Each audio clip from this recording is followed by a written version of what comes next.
So everyone, multiple topics today talking about the Batman 2 filming. We spoke about this a few days back, but we've got some more very solid news surrounding the filming date and what that will mean for casting and all the information that you're probably wanting to hear about the big characters, the villain, coming potentially sooner than you think. Also, the Flash movie, very interesting stuff there. An intriguing Joker 2 rumor, which honestly, I actually don't know how to feel about. And also, one thing that I know I don't have a huge amount of fans here for. I mean, I covered the Rings of Power, but say what you will about that. But in terms of Tolkien, the Lord of the Rings, you may have heard already that Warner Brothers has brokered a deal to make multiple new Lord of the Rings films, and we're going to talk about exactly what they could be adapting there. A lot of people are thinking it's remakes and this, that, and the other. It might not be what you think. Let's get into story number one. Actually, one more thing. I know you're going to kill me because you're like, get on with the video. I uploaded an everything we know about the Penguin series video yesterday. Go check it out if you're a fan of the Batman, or even if you're not so like hyped about the spin-off shows. I'm sure maybe you might want to know everything there is to know about it, including Robert Pattinson possibly appearing in the series, what the plot could be about, casting characters, all that good stuff. Check it out, show your love, show your support. I'd really appreciate that. So, story number one, going back to the Batman. We heard a rumor that it could be filming November, and while I said that wasn't impossible, it just felt, a tad, just a smidge bit too early to start filming maybe, given the October 2025 release date. So, I was taking into account, okay, the Batman 1 finished production March 2021, released a year after that in March 2022, so that's, a year of post-production and whatnot. So I was thinking, if I take all these things into account, does it really add up? Does November seem a little bit too early? Well, no. Apparently, according to Production Weekly, the Batman Part 2 is eyeballing the production to start this November. Now, you may be thinking, okay, but what's Production Weekly? Who is Production Weekly? So they're essentially this place that keeps tabs, compiles up-to-date data on projects in various stages of development. Essentially, it's this professional tool to use in the entertainment industry if you ever have a few $100s that you want to spend to subscribe to their service. So it is quite a concrete, their whole point is researching and staying up to date on all, not only Hollywood productions, but international productions. So it is a fairly solid source. But more or less, yes, November is the date. So the thing that's fascinating about this is, if they are actually starting production and shooting in November 2023, we are going to hear things. As I've said this whole entire time, I expect as we gear towards the summer of this year. Do you remember for the Batman Part 1 when we started to hear those reports from major trade saying things like Jonah Hill tapped to play the Riddler or the Penguin, supposedly it was in talks for both roles. Things like that. So by that point, we knew what stars were looking or in the shortlist for the Batman, including Robert Pattinson among other actors, or, the Riddler. But the cool thing out of that is we knew what villain was going to be in the movie. Or John Turturro has been tapped to play Carmine Falcone in Matt Reeves' The Batman. Those are the things we will start to hear, especially considering November is when they'll start shooting. We'll hear that quite a while beforehand. So super excited. Make sure you're subscribed to the channel for any little teeny tiny update, because teeny tiny updates with regards to castings means ripple effects for what we can speculate about in the film. Certain characters that get cast, if we hear about Basil or whoever, that could mean Clayface. It could mean a bunch of things. I'm not saying Clayface is going to be the villain in the movie, just giving you little examples. So going back to the actual date of November for filming, most films shoot in 3 to 6 months, and in the latter half of that, that is an extremely extensive shoot. Now, with that being said, Matt Reeves, I wouldn't be surprised if for some reason the Batman Part 2 filmed for even longer than 6 months. So even if you did that, let's just say 7 or 8 months, that would bring you to June-ish, the summer of 2024, which would mean they still have 16 months available of post-production until October 2025, which is so much more than what they had for the first movie. But at the same time, that's not necessarily a bad thing. It just means they have more breathing room. It means they have more time to do the visual effects and the post-production and everything that comes under that umbrella. If they get it done well in advance to October, which, to be honest, it sounds like they will. If, again, even if you want to be generous and give them more months of shooting above 6 months, then they'll still be done well in advance in terms of, again, around 16-ish months of post-production. They could maybe start to, if they finish in the summer of 2025, start to show this film off, as per what we're about to get into in the next topic of this video, like the Flash movie is at CinemaCon. So either way, very interesting stuff. The thing that I'm most excited about is the things that we're going to be hearing before that. It's truly an interesting period because it's deja vu for me. It really, really is. I remember when it was just like yesterday when we got the camera test for Robert Pattinson in the Batman suit. Now that's 3 years ago, but we're at that time of year again in where we're about to do all the, micro updates on who's cast in the film, what characters are going to be in the film, all of these little leaks here and there. Not major plot leaks, I'm not into that kind of stuff, but, very tasty, juicy tidbits are coming our way. And get ready because we're definitely going to be here to cover it. Up next with The Flash movie. Now, I've been saying this for a long time, only because the information's been out there, but people have still been like, oh, I don't know, of course they're going to say this about their own movie with regards to Warner Brothers, but Warner Brothers have been hyping this up. No matter what you think about Ezra Miller, the drama, this, that, and the other, for the past 2 to 3 years, that doesn't really, get rid of the product that's been forged here by Andy Muschietti. Apparently, it is a fantastic one. The clear signal that's been echoed for a long time, even in old test screenings, is that the Flash movie is apparently one of the best superhero movies that have been made in years and years. So what makes this even more interesting and kind of shows their confidence in this movie, even with that Ezra Miller drama stuff aside, and maybe if there's a bad taste in various people's mouths, irrespective, Warner Brothers do not want to concentrate on that. They're like, we know we've got a good product and we are going to promote this because we're just that confident. So here we have this saying, The Flash is set to blaze through CinemaCon 2023, where Warner Brothers Pictures will screen the superhero blockbuster at the annual convention of movie theater owners in April, multiple sources told Variety. Showing the film in this capacity is yet another sign of Warner Brothers' passionate support of the project, one that has been saddled with controversy due to the trouble surrounding star Ezra Miller. It will be the first full screening of The Flash, which opens in theaters on June 16th. So, this is being shown almost 2 months earlier, so I believe CinemaCon is at the tail end of April, and The Flash opens in theaters on June 16th. But the fact that they're going to show a lot of people in that room, I think it holds a few thousand people, the entirety of the movie is pretty bold. Now, it's not unusual for things to be shown at CinemaCon, but the thing is, what makes this a fascinating thing to talk about is, given the kind of stigma surrounding this movie, the many stories that have come out, it felt like for a period of time, months and months, there was always a major trade article. Ezra Miller this, Ezra Miller that, Ezra Miller felony burglary. Oh, Ezra Miller's been doing this. So to show this movie, it could go one of two ways. Very, very well and distract from that negative attention even more, because no matter what you think of Ezra Miller, again, the product is just that awe-striking of a comic book movie that this is what's going to get people chattering. But at the same time, it can go the other way, where they can be so confident in the movie, they show it at CinemaCon to impress all of the people, to maybe show this at their cinemas at every possible screen, get all the possible screenings they can to sell a lot of tickets and whatnot, and they're just like, oh, nah, like, that wasn't great, and this is just further polluted my mind with the already polluted idea of the Flash movie because of all the negative press it's got. But the fascinating thing is, the play that they're having here, Warner Brothers, it doesn't seem like that's going to be the case. Again, I think that whether like the script is like super tight, or if, here on the channel when we review it, if we get a bit nitpicky or not, the entertainment of this movie seems to be shining through to the point of where people are going to probably really enjoy it. Even in of itself, buy tickets to see Ben Affleck,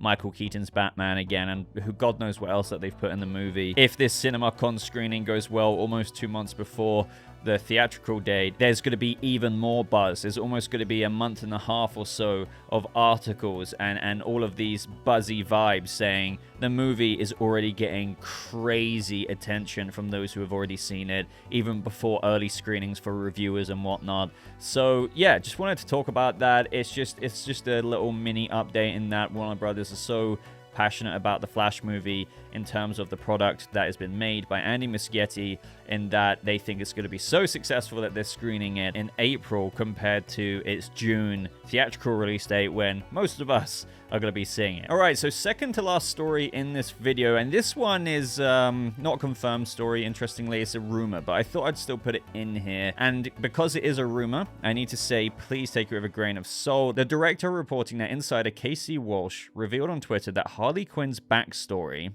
is rumored to receive one key change as Lady Gaga takes on the role in 2024's Joker Folie Deux. Now, we've done a video the other day. I do recommend checking it out. I think it was like last week where we covered the new promotional photo that Todd Phillips and Lady Gaga revealed on Valentine's Day, actually it was, of Harley Quinzel and Arthur Fleck. And he was in his clown makeup. It all looks pretty awesome. And the thing is, I'm very optimistic about this movie. Before we continue on here, I still like the idea of this. I do actually, believe it or not, like the idea of musical numbers in it. In terms of like the shared madness of Harley Quinn and Joker, mad love vibes, if you know what I mean. And even then, it's being pitched as not so much of a traditional musical, but more a Star is Born, where obviously it has a lot of dramatic scenes in it still, but every now and again you might have some kind of musical number in there. So it's not going to be like an Into the Heights, you know, very Greatest Showman kind of thing all the time, which is more up my street because I'm not so, again, into like super traditionalist kind of musical stuff. But with that being said, now we're hearing this, I'm just like, oh, but yeah. So let's talk about it, because I'm kind of split. So according to the rumor, Gaga will portray Harley as a patient at Arkham Asylum alongside the Joker in Joker 2, rather than a psychiatrist assigned to treat him, as she typically does in her comic origins. So a user here responded to Walsh, noting that two crazy people falling in love seems much more likely than a doctor falling in love with her patient, guessing that the film ends with them escaping Arkham together. However, Walsh responded to this theory with not quite, indicating that this isn't how Joker 2 ends. And whether this is true with what Casey Walsh has heard or not, and also indicating that them escaping Arkham at the end, like the other user suggested, is actually not how it ends, that could live up to the whole theory of people were saying, I think there was a rumor a long time ago, this isn't even really leaky and stuff, that maybe Joker, or should I say Arthur Fleck, dies at the end of the movie, maybe Lady Gaga's Harleen dies, and it's just like kind of a crazy Bonnie and Clyde journey in Arkham as they attempt to break out, but it's just such a mad or bad romance, if you know what I mean there, but they just die at the end regardless, and it still captures the essence of Harley Quinn and Joker. That could be where it's heading, and what he means by not quite with that ending of them escaping, like the other users suggested. So let's get to the main bit. Harley Quinn actually being a patient, or should I say Harleen Quinzel, because remember, she's Harleen Quinzel as this clinical psychiatrist who treats the Joker, but then along the way he gets his hooks into her. And in some stories, she's already maybe susceptible to this. But bottom line, she develops this kind of Stockholm syndrome and adores him so much that she breaks him out of Arkham, and then they go off, and the rest is history of them being Joker and Harley Quinn. Now, apparently, hypothetically assuming this is true, just for the sake of this video, Todd Phillips could have done it as such that she's already a patient. How do I feel about this? My first knee-jerk reaction is, like, no. Now, at the same time, this is an Elseworlds movie. They already changed up quite a bit with the Joker in of itself, which ironically enough, even though I do agree with that, I do think it's incredibly faithful to the Joker in terms of the one bad day, really meaning many bad days for Arthur and Joker, the first Joker movie, but still kind of doing Killing Joke-esque flashbacks for like how he actually, and this is my preference to be honest, took a delve down the mental health spiral staircase rather than just simply falling into a vat of acid. You know, I actually do prefer the more realistic person being so emotionally and mentally screwed up over a period of time that they become a reflection of Gotham at its worst and humanity at its complete worst diabolical side, right? So I dig all that. Joker 1 did have some changes, of course, so as a result, Joker 2 can have some changes. But the thing about Harley Quinn and Harleen before she delves and becomes Harley Quinn is that this is a very big part to her origin story, and that is her being in that position as his therapist. And there was a lot of room for this to be adapted. You know, Joker, Arthur, killed his psychiatrist at the end of the first movie and walked out with the bloody footprints, and it kind of did leave an opening, especially as we know we get in the second film, for another therapist to come in, right? And be his therapist. It's as simple as that. And then follow the Mad Love storyline. And I'm sure there would have still been changes, but the recipe was there, right? There was an opening. So initially, this does make me think, but on the optimistic side, again, assuming this is true, I do want to put it out there, this might be complete BS. Like, it really might be complete BS, and she actually is his psychiatrist, and it goes down the super traditionalist route of mad love. I do need to put that out there. But let's still carry on the line of assuming it's true for a minute. I still wouldn't particularly mind, if executed well, if she is a patient, because for all we know, maybe they might frame it in a way where she actually was a psychiatrist, but she got put away and arrested because she kept doing this, that, and the other to her patients, and she actually ended up being more insane than her patients. They have no idea how she ever passed for a psychiatrist, but regardless, no matter what she did, and it must have been pretty bad to end up at Arkham, she's at Arkham, right? And she's now a patient with the Joker. So they can still give her the characteristics of Harley during the events of the movie as she gets to know Arthur as a fellow patient. And they you know, I almost do really like this idea at the same time. Harley being a patient already having some mental health issues, and Arthur, my God, manipulating her and having his own mental health issues, but still getting his hooks in her because he just can that much more than she can over him. Or maybe there will be a bit of synergy amongst them as they take advantage of each other. I don't know. I'm kind of rambling at this point, but I'm just saying you can still make Lady Gaga's Harley Quinn, if she's already a patient in this movie and not a psychiatrist, very Harley still. Like, the characteristics can be there. She can still be infatuated with the Joker. She could have been a patient who was maybe on her way out and into recovery, but he completely turns her 180 away from that glimpse of freedom she maybe was seeing, and then, you know, really hooks her into a path that she might never have gone down. A very murderous Joker, Harley Quinn, heinous, disgusting, God knows how dark this is going to be path, versus her maybe on the road to recovery initially. I don't know. These are all just rambly ideas of mine, but I do and still can dig what Todd Phillips can do with her already being a patient. And as I said as well, they could also chuck in with how, oh, funnily enough, even though we're not having her as a psychiatrist during the movie, she actually was put in here because she perhaps abused her patients as a psychiatrist beforehand. That's actually what landed her in here. And to be honest, if that's the case, because I kind of do dig my own idea there, when she's getting to know Arthur, she could be constantly analyzing him still. Like, sure, she's mentally insane enough to be in Arkham herself, and funnily enough, she was a psychiatrist, but she could be in her relationship with Arthur as a fellow patient, and as she's falling in love with him, analyzing him. And they could be having their own private sessions still, trying to work out their own crap, even though they are just patients in Arkham. So I'm just trying to, like, spitball some ideas of how they can still be Harley Quinn accurate, even if they change up a massive thing. Ultimately, I'm actually not going to judge too harshly, because this is Elseworlds. I will judge harshly if I really don't like it when I see the movie and I think, what did you do? But I do see enough merit, if assuming this is true, in how they can still be very faithful to Harley in all of her characteristics, her traits, in all the ways I just maybe gave examples with. But I do worry that it could get rid of some of the hardship or tragedy of that character who slips from just person doing her job, but then becoming infatuated and then developing the Stockholm syndrome. Do you know what I mean? Like, that's a major hook with the character that goes down that spiral staircase. But again, on the silver lining, with the examples I gave, I can still imagine a really crazy dark. Again, I think this is going to be super dark, like the first movie, if not darker, with these two getting to know each other as patients, all that kind of stuff going down that road, and they just influence each other more and more. It's like each one of them, as patients of Arkham already, they're like petrol on the fire, or gasoline on the fire, whatever way you want to put it. The more they interact, the more the fire gets brighter and burns bigger. And that could end into a kind of kamikaze ending for the movie. Like, they might not actually break out, they might just go out Bonnie and Clyde style.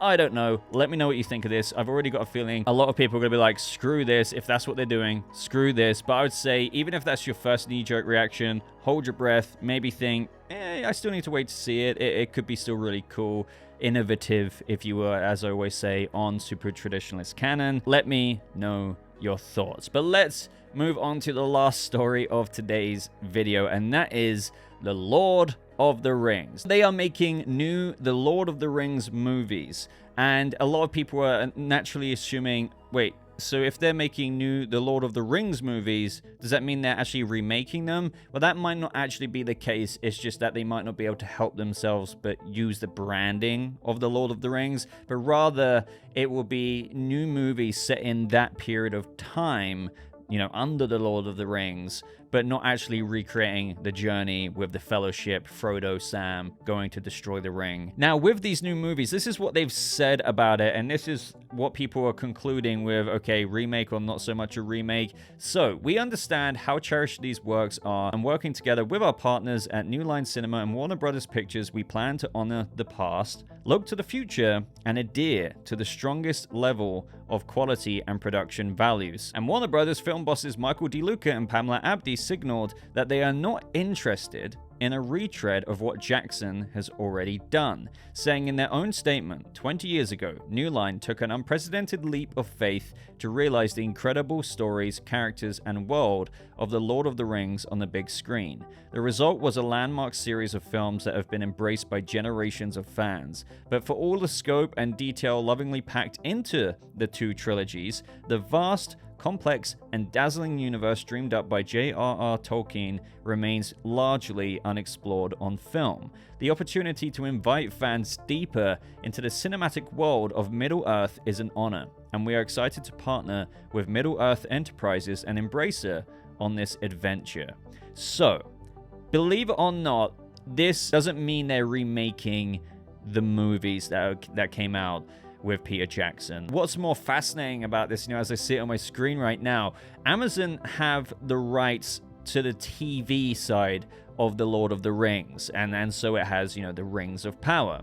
And they focus on the second age with that, whereas Warner Brothers here have the rights to the movies, and usually that's focused on the third age. And with this news, since a lot more people are registering now that it's very unlikely they're making the Peter Jackson trilogy, they're saying, and I really wanted things like this as well, but then it registered with me, they're saying, the War of Wrath with Morgoth, how about seeing Sauron's boss and the big war that went down there, or the darkening of Valinor. But this won't be about any of that stuff, as I'm pretty damn sure that the Tolkien estate still hold the rights completely and utterly to that of the First Age, so no Silmarillion stuff or anything like that. This will be mainly the appendices, the Lord of the Rings, so as a result, the movies that we're going to get will be around that content, the Lord of the Rings content, of which they can, to be honest, dive into a lot more, as they said, compared to that of what we saw in Peter Jackson's movies.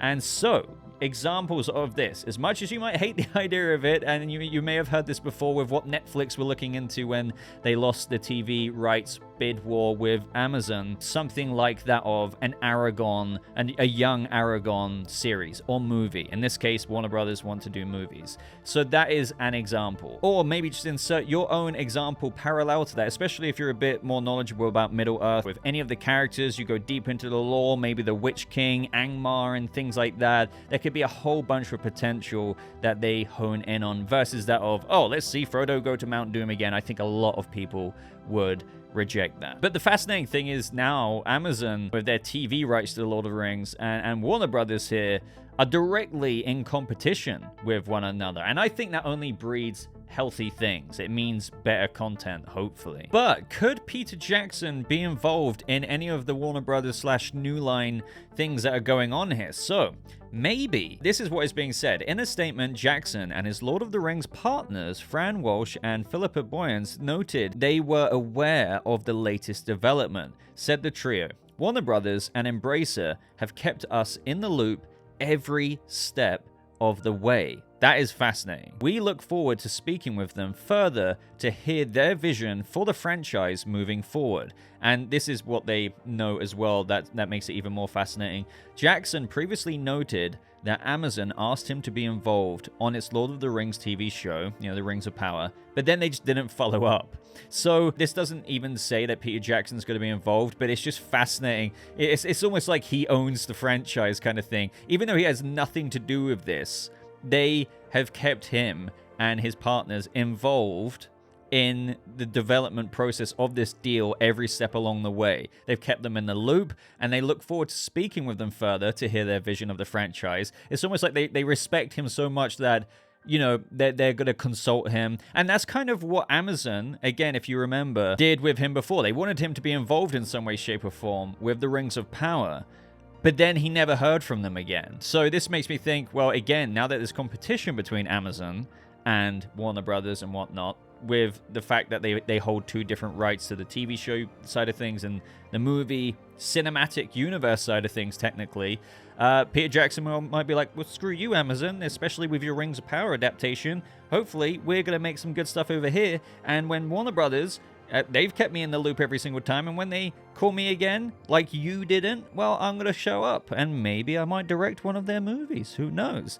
I really don't know. That is all speculation at this point, but it's just fascinating, the wording there, that he's still going to be some kind of, at the very least, from what is being said here, a consultant, and hopefully he will be involved in one of the new projects. A lot of people are now talking about this being a Tolkien cinematic universe or a Middle-earth cinematic universe, and I wouldn't be surprised if Zaslav is, really trying to seek that, possibly stretching back way in time of when Theoden, as they referenced in the movies, was just a kid, and Aragorn saw him grow up into the king of Rohan, and maybe from there on out, you explore movies from that period of time and all the events that was leading up to the Fellowship of the Ring. Not including The Hobbit, but, I don't know what they're really going to do, but there's a lot they actually can adapt. So that is everything for today's news roundup video, guys. Let me know your thoughts on each and every story. If you enjoyed it, please leave a like. It really helps me out a bunch. Maybe consider subscribing if you want to stay up to date on all news, reviews, and breakdowns.